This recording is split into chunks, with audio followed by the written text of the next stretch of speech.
What is beauty? That was a question I found myself asking at just 7 years old.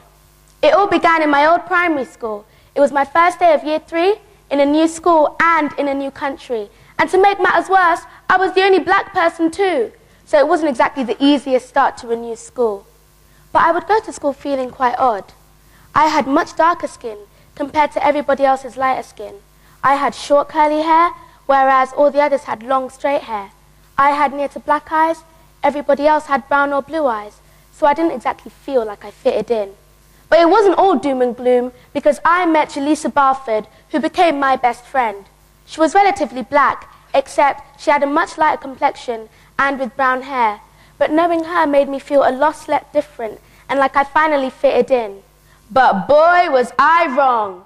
I met a girl called Nikita. Nikita was scary, hairy, and 8 going on 18. When Nikita said, "Give me your yogurt," boy, you give her your yogurt. When Nikita said it was Wednesday, it was Wednesday. Nikita also had these horrifying, piercing eyes, worse than my head teacher. She was just a nasty piece of work. But the reason why I remember Nikita so clearly is because for the first time in my life, at just 7 years old, she gave me a taste of how it felt to feel ugly, different, and like an outcast. Nikita would just look down on me, and she would say, "You're ugly. Your hair's short and nasty. Just look at you, you're dirty. Look at the color of your skin." She would make me go home feeling worthless.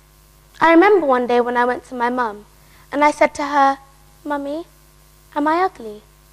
And her being a typical Nigerian, she said to me, "So Adeola, at just 7 years old, you want to kill your mother with such stupid questions? You better go. I thought I'd come some sense into your head. Shit, man." But later that night, my mum came to me, and she said to me, "Anybody who tells you you're ugly is an ignorant person. Just because I define brown eyes as beautiful, and you define blue eyes as beautiful, it doesn't make either one ugly, just because we have different opinions."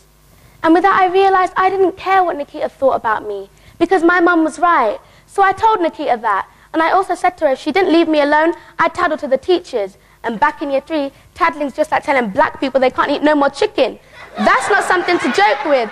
So fortunately for me, Nikita actually left me alone. But what my mother said to me taught me a valuable lesson. And it made me realize that at the end of the day, people are always going to have different opinions. But it doesn't mean you should let that get to you. Because even if there's 100 people that call you ugly, and there's that one person that calls you beautiful, that's good enough for me.